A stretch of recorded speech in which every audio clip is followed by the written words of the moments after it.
Hello friends, आज का हमारा क्लास बीए फिफ्थ सेमेस्टर का इम्पोर्टेंट टाइप क्वेश्चन आंसर को लेकर है। आइए हम लोग क्वेश्चन आंसर को देखते हैं।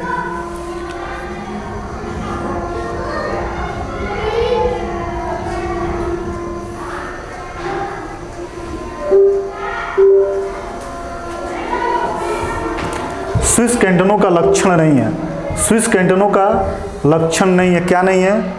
उनका पृथक संविधान है। उन्हें संघ से पृथक होने का अधिकार है? नहीं है। उन्हें विशिष्ट शक्तियां प्राप्त है। संविधान संशोधन में उनकी प्रमुख भूमिका होती है भी है। तो स्विस कैंटनों का लक्षण नहीं है, तो ये आपका लक्षण नहीं है। उन्हें संघ से पृथक होने का अधिकार नहीं है। ठीक है, ये इसका आंसर हो जाएगा ब। अगला प्रश्न देखते हैं।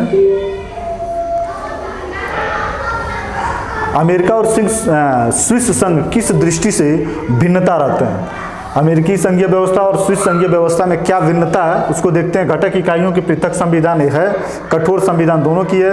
दोहरी नागरिकता, नागरिकता तो है, न्यायिक पुनर्विलोकन ये नहीं है। दोहरी नागरिकता, तीसरी नागरिकता जो है स्विट्जरलैंड की है, लेकिन ये नहीं है। ज़्यादा मेजर जो अंतर है ये है न्यायिक पुनर्विलोकन। ठीक है, तो इसका आंसर होगा न्यायिक पुनर्विलोकन।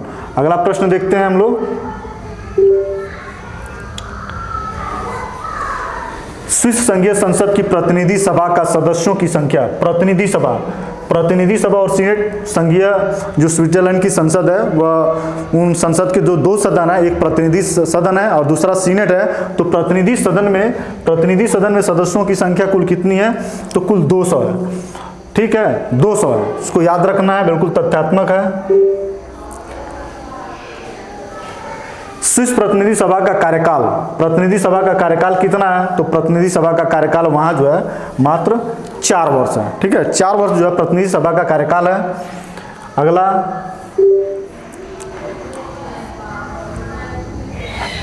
प्रतिनिधि सभा में प्रत्येक कैंटन द्वारा न्यूनतम कितने प्रतिनिधि भेजे जाते हैं? तो प्रतिनिधि सभा में प्रत्येक कैंटन द्वारा न्यूनतम पूछा, अधिकतम नहीं पूछा, न्यूनतम जो है एक सदस्य निश्चित तौर से एक कैंटन को भेजना है। अब कैंटनों की पॉपुलेशन और उसके क्षेत्रफल पर निर्भर करता है कि कैंटन का पॉपुलेशन और क्षेत्रफल कितना है। तो एक तो भेजना ही भेजना है, बहुत कम होगा तो, लेकिन ज़्यादा होगा तो ज़्यादा भेजेंगे, क्योंकि प्रतिनिधि जो सभा है इसकी सदस्यों की कुल संख्या 200 है। ठीक है, अगला जो प्रश्न है, स्विट्जरलैंड में मताधिकार के लिए कितने वर्ष की आयु निश्चित की गई है? तो ध्यान रखिएगा, आज के डेट में जितने भी डेमोक्रेटिक कंट्री हैं लगभग सभी देशों में 18 वर्ष ही बेस्ट मताधिकार के न्यूनतम उम्र को रखा गया। चाहे अमेरिका हो, ब्रिटेन हो, स्विट्जरलैंड हो, भारत है, वर्तमान में सभी जगह जो है यही 18 वर्ष न्यूनतम उम्र रखा गया है मत देने का। अगला जो प्रश्न है, प्रतिनिधि सभा का चुनाव नहीं लड़ सकते हैं। प्रतिनिधि सभा का चुनाव कौन लोग नहीं लड़ सकते हैं? भारत में ऐसा बाउंडेशन तो नहीं है, लेकिन वहाँ पे बाउंडेशन है। जो पादरी हैं वह नहीं लड़ सकते हैं। दूसरा, संघीय सरकार के जो कर्मचारी होते हैं, ये 2 तरह के ऐसे लोग हैं जो स्विट्जरलैंड में जो प्रतिनिधि सभा है उसकी चुनाव ये नहीं लड़ सकते हैं, पादरी और संघीय सरकार के कर्मचारी। अगला जो प्रश्न है, प्रतिनिधि सभा और सीनेट के सदस्य अपने अध्यक्ष का चुनाव कितने वर्ष के लिए करते हैं? सीनेट के और प्रतिनिधि सभा के अध्यक्ष, ये लोग जो अपने अध्यक्ष हैं उनकी चुनाव जो है मात्र 1 वर्ष के लिए करते हैं। लेकिन भारत में ऐसा नहीं है। भारत में क्या, लोकसभा का जो एक बार स्पीकर होता है वो लगभग 5 साल तक रहता है। राज्यसभा में यही है, लेकिन वहाँ जो है प्रत्येक साल जो है प्रतिनिधि सभा और सीनेट के सदस्यों की अध्यक्षों की चुनाव होती है। अगला प्रश्न है, स्विस संघीय संसद के दोनों सदनों की संयुक्त बैठक की अध्यक्षता कौन करता है? संयुक्त बैठक की अध्यक्षता कौन करता है? तो प्रतिनिधि सभा के अध्यक्ष। जैसे भारत में क्या है, भारत में लोकसभा और राज्यसभा इन दोनों की जब संयुक्त बैठक होती है तो जो लोकसभा का अध्यक्ष होता है वही संयुक्त बैठक की अध्यक्षता करता है। ठीक इसी तरीके से स्विट्जरलैंड की संविधान में भी संयुक्त जब बैठक होती है दोनों सदनों की, तो उसकी बैठक की अध्यक्षता जो है प्रतिनिधि सभा के अध्यक्ष को ही दिया गया है। ठीक, अगला प्रश्न,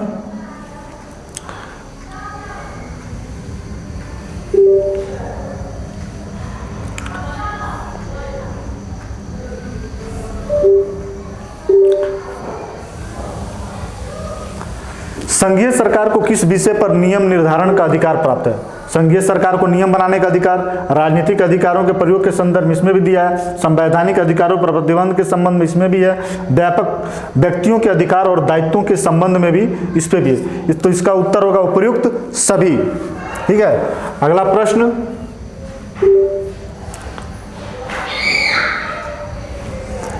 स्विट्जरलैंड में संघीय संसद की प्रतिनिधि सभा में कितनी अस्थायी सदस्य होते हैं, कितनी अस्थायी समितियां होती हैं, किसमें? तो प्रतिनिधि सभा में अस्थायी समितियों की संख्या, ध्यान में दीजिएगा कि प्रतिनिधि सभा पूछा है, प्रतिनिधि सभा में समितियों की संख्या कुल 12 होती है। ठीक है, आंसर इसका 12 होगा। अगला जो प्रश्न है, संघीय संसद में सीनेट में कितने अस्थायी सदस्य होते हैं? तो सीनेट में अस्थायी सदस्यों की संख्या 10 है। प्रतिनिधि सभा में अस्थायी समितियों की संख्या 12 है और सीनेट में अस्थायी समितियों की संख्या 10 है। केवल 2 का अंतर रखा गया है इसमें, इसको भी ध्यान में रखना है हम लोगों को। अगला जो प्रश्न है, यह विश्व की वैधानिक पद्धतियों में सर्वाधिक अनुपम है। किसके बारे में? स्विट्जरलैंड के संदर्भ में कहा जा रहा है, यह विश्व की वैधानिक पद्धतियों में सर्वाधिक अनुपम है। स्विस संघीय सरकार के संबंध में यह कथन किसका है? तो प्रोफेसर स्ट्रॉन्ग ने कहा कि विश्व की वैधानिक पद्धतियों में सर्वाधिक अनुपम जो व्यवस्था वो स्विट्जरलैंड की है। ये बात प्रोफेसर स्ट्रॉन्ग ने कहा, जो स्टेटमेंट के रूप में बहुत इंपॉर्टेंट है क्वेश्चन ये। स्विट्जरलैंड की संघीय सरकार में कितने सदस्य हैं? स्विट्जरलैंड की संघीय सरकार में कितने सदस्य हैं? तो कुल सदस्यों की संख्या 7। स्विट्जरलैंड में जो संघीय सरकार होती है उसमें 7 सदस्य होते हैं। इसीलिए 7 सदस्यों के कारण वहां की कार्यपालिका को बहुल कार्यपालिका कहा गया। बहुल कार्यपालिका, कौन सी कार्यपालिका? बहुल कार्यपालिका। बहुल कार्यपालिका का मतलब यह है कि कोई एक व्यक्ति मालिक नहीं होता, बल्कि 7 लोगों की जो सरकार होती है वही लोग बहुल कार्यपालिका का निर्माण करते हैं। अगला जो प्रश्न है, संघीय सरकार का कार्यकाल कितने वर्ष का होता है? कितने वर्ष निश्चित किया गया? तो जो संघीय सरकार, जितना प्रतिनिधि सभा भी हम लोग देखे हैं कि प्रतिनिधि सभा का कार्यकाल 4 वर्ष होता है, ठीक इसी तरीके से जो संघीय सरकार होती है उसका भी कार्यकाल जो है प्रतिनिधि सभा के कार्यकाल के समान ही होता है, 4 वर्ष होता है। संघीय सरकार हो, प्रतिनिधि सभा का कार्यकाल हो, तो इन दोनों का कार्यकाल सेम है, 4 वर्ष। जैसे भारत में लोकसभा का कार्यकाल 5 वर्ष है, प्रधानमंत्री का कार्यकाल 5 वर्ष है, ठीक इसी तरीके का यहां भी रखा गया है। अगला जो प्रश्न,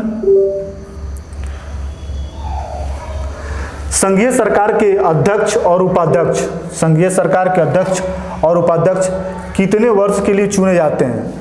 तो संघीय सरकार के अध्यक्ष और उपाध्यक्ष जो है 1 वर्ष के लिए चुने जाते हैं। संघीय सरकार के अध्यक्ष और उपाध्यक्ष 1 वर्ष के लिए चुने जाते हैं।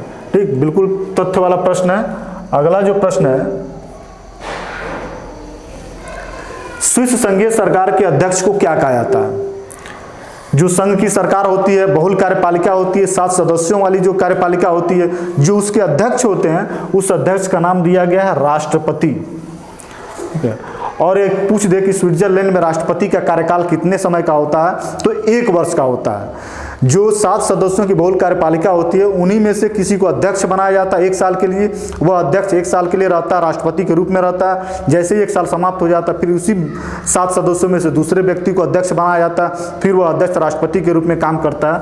यदि राष्ट्रपति का कार्यकाल पूछे तो 1 वर्ष ही राष्ट्रपति का वहाँ का क्या होता है? कार्यकाल होता है। 1 वर्ष ही राष्ट्रपति का कार्यकाल होता है। यह राष्ट्रपति कौन होता है? संघीय सरकार का जो अध्यक्ष होता है उसी को राष्ट्रपति के रूप में माना जाता है।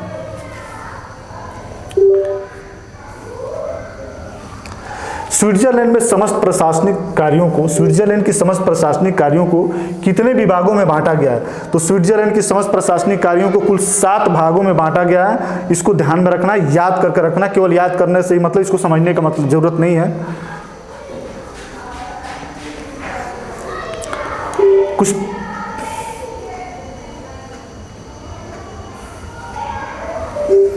कुछ प्रश्न ऐसे हैं जिन्हें हमें केवल याद ही करना है, समझने की जरूरत वहां नहीं है। स्विस संघीय सरकार को कार्यपालिका के क्षेत्र में कौन सी शक्तियां प्राप्त है? कार्यपालिका के क्षेत्र में कौन सी शक्तियां प्राप्त है? तो सरकारी नीति का निर्धारण करना, यह भी प्राप्त है। शासन व्यवस्था का संचालन करना, यह भी है। वैदेशिक संबंधों का संचालन करना, यह भी है। इसका मतलब जो संघीय सरकार है उसको इन तीनों कार्यों को संचालन करने का क्या है? अधिकार प्राप्त है। तो ये तीनों प्रश्न तीनों ऑप्शन सही हैं, इसका मतलब उपयुक्त सभी शक्तियाँ, ये इसका आंसर होगा। निम्नलिखित में से कौन सा कथन गलत है? हमको चुनना है कथन गलत है। यदि यहाँ पे ध्यान दीजिएगा कौन से कथन गलत हैं, कौन से कथन सत्य हैं, जैसे ही मिले उसको अंडरलाइन कर दीजिएगा। ये अंडरलाइन करने से आप जो है इन प्रश्नों का उत्तर आप गलत नहीं कर पाएंगे। यदि नहीं करेंगे तो निश्चित तौर से सही रहते हैं, उसको सही पे लगा के टिक करके चले जाएंगे, वो गलत हो जाता है। तो कथन गलत है या सही, इसको यहाँ पे हाईलाइट कर दीजिएगा, उसी के अनुसार आप प्रश्न का उत्तर ढूंढने का प्रयास कीजिएगा। हमको गलत कथन छांटना है तो संघीय सरकार के अध्यक्ष को ब्रिटिश सम्राट के समान कोई अधिकार प्राप्त नहीं है, वह कार्यपालिका का औपचारिक प्रधान है। ठीक है, ये है। संघीय सरकार भी संसदात्मक व्यवस्था के मंत्रिमंडल की भांति संसद की एक समिति मात्र है। यह है। इंग्लैंड की मंत्रिमंडल की भांति संघीय सरकार संघीय संसद की पथ प्रदर्शन की कार्य करती है। संघीय सरकार के सदस्य संसद के दोनों सदनों की बैठक में उपस्थित नहीं रहते हैं। यही कथन जो है क्या है, गलत है। यह सही है, यह भी सही है और यह भी सही है। जो संघीय सरकार के सदस्य होते हैं, जैसे जो बहुल कार्यपालिका है, वह बहुल कार्यपालिका 7 सदस्यों की वाली बहुल कार्यपालिका होती है, वह कहीं ना कहीं संसद के दोनों सदनों की बैठकों में उपस्थित नहीं रहती। ये गलत है। जब भी संसद के दोनों सदनों की बैठक होती है तो वह सदस्य उपस्थित रहते हैं। तो ये कथन जो है क्या है, गलत है। ठीक है, इसका उत्तर यही हुआ। इस 20 प्रश्नों के साथ हमारा इम्पोर्टेंट क्वेश्चन का आंसर वाला जो टॉपिक है ये समाप्त हो रहा है अभी। फिर अगले वीडियो में हम नए प्रश्नों के साथ आपके सामने, अभी तो ये स्विट्जरलैंड चल रहा है, स्विट्जरलैंड के बाद चीन से मिलेंगे, चीन के बाद आपको ब्रिटेन और क्या कहते हैं अमेरिका का, कुल मिला जुला के 200-250 प्रश्न जो है इस टॉपिक से तुलनात्मक राजनीति से दिया जाएगा।